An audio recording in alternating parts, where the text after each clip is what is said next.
Some actions will get you labeled as the bad guy. But if you were the one living it, would you have done the same? Welcome to Reddit Echoes, where you'll hear stories so real, so raw. You'll find yourself saying, I can't believe they actually did that. From twisted cheating scandals, to bizarre revenge plans, to those morally gray moments where you're not sure if it was right or wrong. It's all here in today's episode. And remember, every story is told by the person who lived it. So sure, you can judge, but listen till the end first. Story 1. I gambled $30,000 of my kids' college fund and won. But my girlfriend called me irresponsible.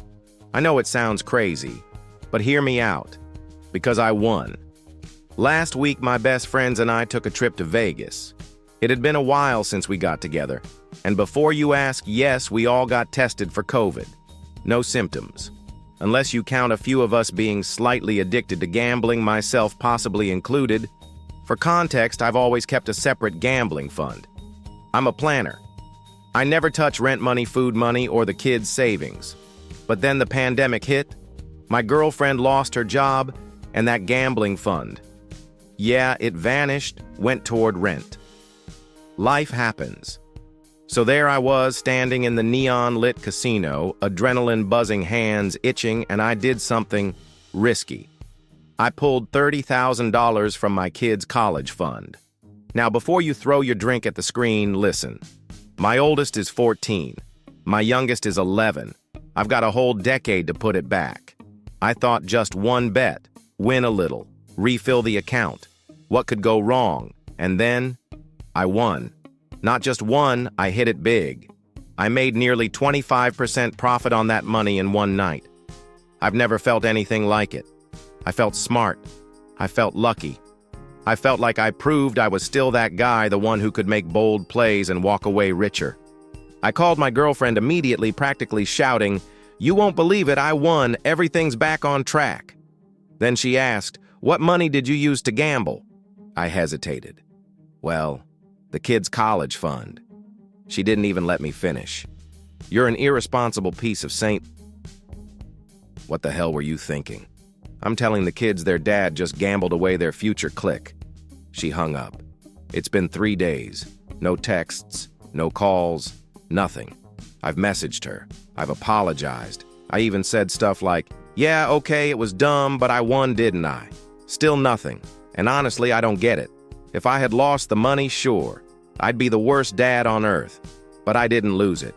The kids' fund now has more money than before. What really stings is that even Reddit turned on me.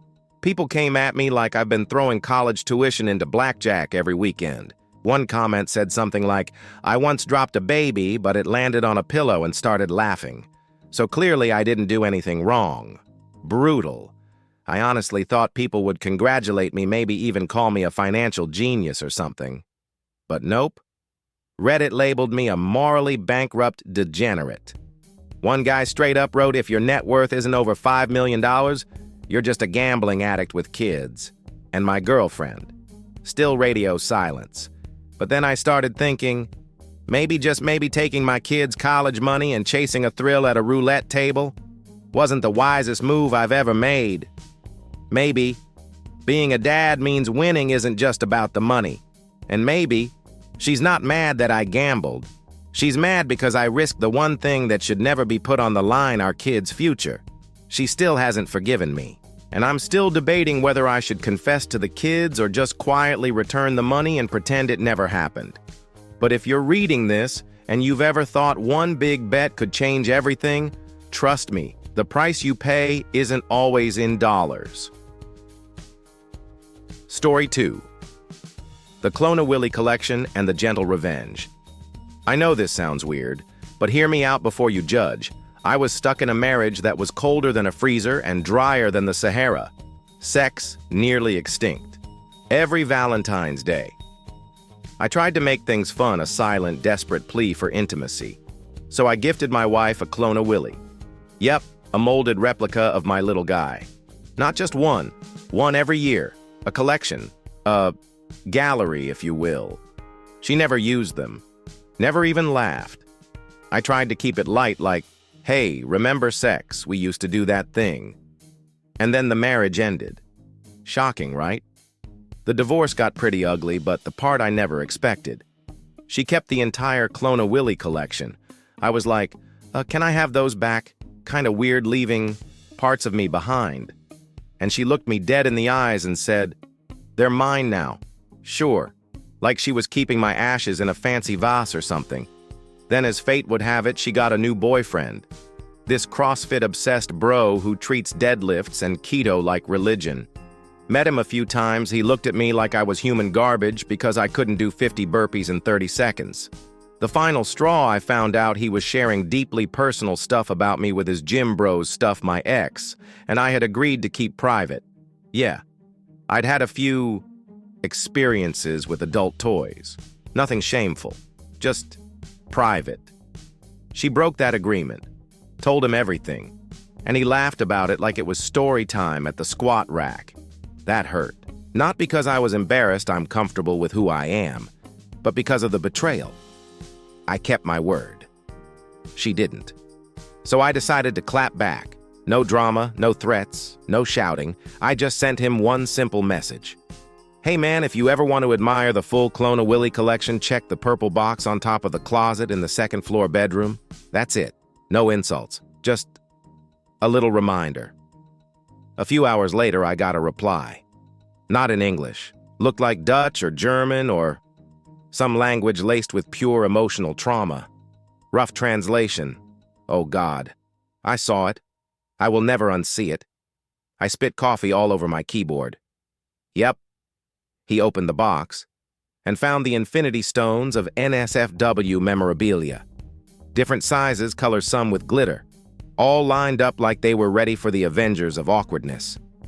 Later that night, my ex texted me in full meltdown mode. "You're sick. You traumatized my boyfriend. What the hell is wrong with you?" I calmly replied, "Well, you kept them. Revenge complete. I didn't break any agreements, didn't leak anything. Just reminded someone that yes, they chose to hold on to this very personal collection.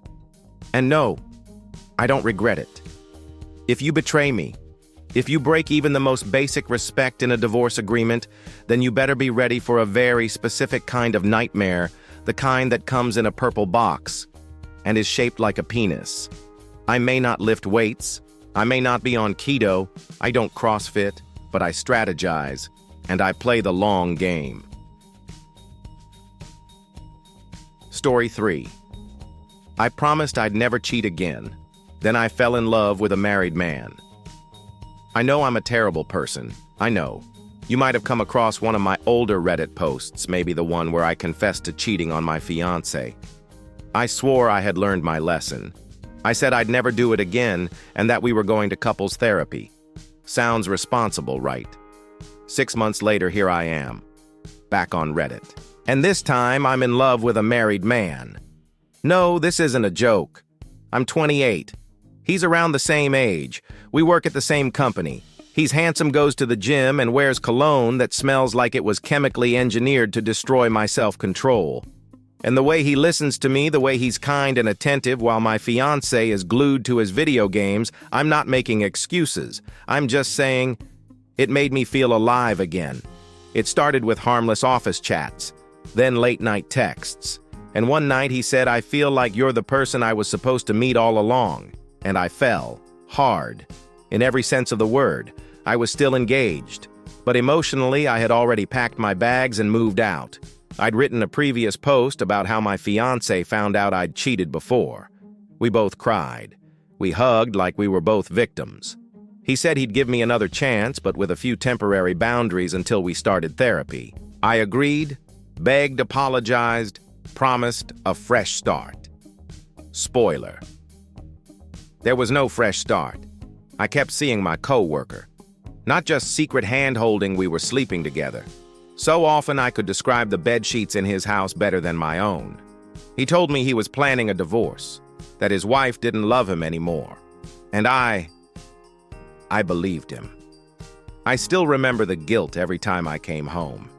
Seeing my fiancé folding my laundry, smiling and asking if I wanted to see a movie that weekend. I nodded while my phone buzzed with a message, "Sunday same hotel room 207. I shared my situation on Reddit asking, is it cheating if you've fallen out of love with your fiancé, but fallen in love with someone else? You can imagine the comments. Some called me a two-faced liar. Others said, at least this time it's real love. But most said something like, you didn't even finish cleaning up the first mess before making a new one. And they were right. I ended the engagement, sent my fiancé a 3-paragraph text. You deserve someone who truly loves you. I'm sorry. His reply. Thanks for finally being honest. Don't ever contact me again. Did it hurt? Yes. But hey, I had my new guy right wrong. 2 weeks later, I found out he wasn't just cheating on his wife with me, but with 3 other women. Not 1. Not 2. 3. His wife found out. And no, she didn't file for divorce. She kicked him out, dragged his name through Facebook, LinkedIn, and even the school's parent group. As for me, I realized I was just another one of his test drives. I went back to Reddit and wrote a new post. I lost everything for a man who wasn't worth it. I'm not here asking for forgiveness. I just want to say this. Sometimes you think you're the main character in a tragic love story, but really you're just the sad side character in someone else's trashy drama. And me? I lost the only person who ever truly loved me. You can hate me, mock me, or feel satisfied that I got what I deserved. But if you've ever said I would never make a mistake like that, just remember, love, lust, and loneliness can turn anyone into the worst version of themselves. And I'm living proof. Story 4. My daughter refused to attend my wedding because I'm marrying her best friend. I'm 52. A single dad. My wife, the woman I loved for over 20 years, passed away in a car accident when our daughter was only 6. From then on, it was just the 2 of us, father and daughter, navigating life together. I used to proudly say I've been both mom and dad, and no one ever questioned that. I cooked her meals, helped with homework, taught her how to drive, took her to prom. I even cried when she graduated college. That moment made me think maybe I didn't do so bad as a dad. And then, everything started falling apart because of one person, her best friend. I've known this girl since my daughter was in 6th grade. They were inseparable: movies, camping trips, Disneyland. Her mom was also an amazing woman, and yes, she and I had a secret relationship for years. My daughter hated it. She cried when she found out I had slept with her best friend's mother. She said it felt like betrayal. So to protect her feelings, I broke it off. I told myself it's okay. I've got my whole life ahead, as long as my daughter's happy. Time passed. She grew up and moved out, and I was alone. Then one day, her best friend, now a 22-year-old college graduate, came by to pick up some old stuff from our house. We talked, longer than usual. Wine was poured. Glances lingered. And then she said, I know what happened between you and my mom. But I'm different. I've always had a thing for you. I froze. But I can't lie, I hadn't seen her as my daughter's little friend for a long time. After that day, we started dating. She was mature, smart, kind. She made me feel young again. A year later, I proposed. She said yes. I was over the moon. And then I did what any loving father would do. I asked my daughter to be my maid of honor. She exploded. She screamed at me over the phone. You're marrying my best friend. The girl I used to share a bed with during sleepovers, I tried to explain. I told her, sweetheart, you can't control who you fall in love with.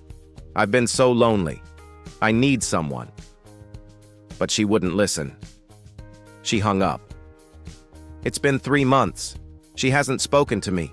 No texts, no calls, no RSVP to the wedding invite. And here I am, the man who raised her, loved her, did everything for her, just wishing she'd stand beside me on my wedding day. My friends are split Camp A. You're insane. Marrying your daughter's best friend. What could be worse? Camp B. You didn't do anything wrong. She's an adult. If it's real love, age doesn't matter. I don't know who's right. But I know this. I love this woman. And I've given up a lot, possibly even the peace in my own family, just to follow my heart. Some nights I look through old photos. My baby girl in my arms, holding my hand on her first day of school. And now she won't even look me in the eye. I don't know if she'll ever forgive me. I don't know if I did the right thing. All I know is I've lived my entire life for her. And for the first time ever, I chose to live for myself, and the cost may be losing her forever. If you've ever wondered, are there lines in love that should never be crossed? Then maybe I'm living proof of an answer no one wants to hear. These were the thoughts and choices of imperfect people. Were they wrong, maybe? Were they right, possibly? But one thing's for sure. They made you think. If you found yourself angry, laughing, or completely stunned, then congrats. You truly felt this video. Drop a comment. Who was in the wrong? Who did you relate to the most? And if you want more weird, controversial, and unapologetically Reddit stories like these, hit subscribe, tap that notification bell, and we'll see you in the next episode of Reddit Echoes. Thank you for sticking around to the very end. And remember, never judge anyone until you've heard their whole story.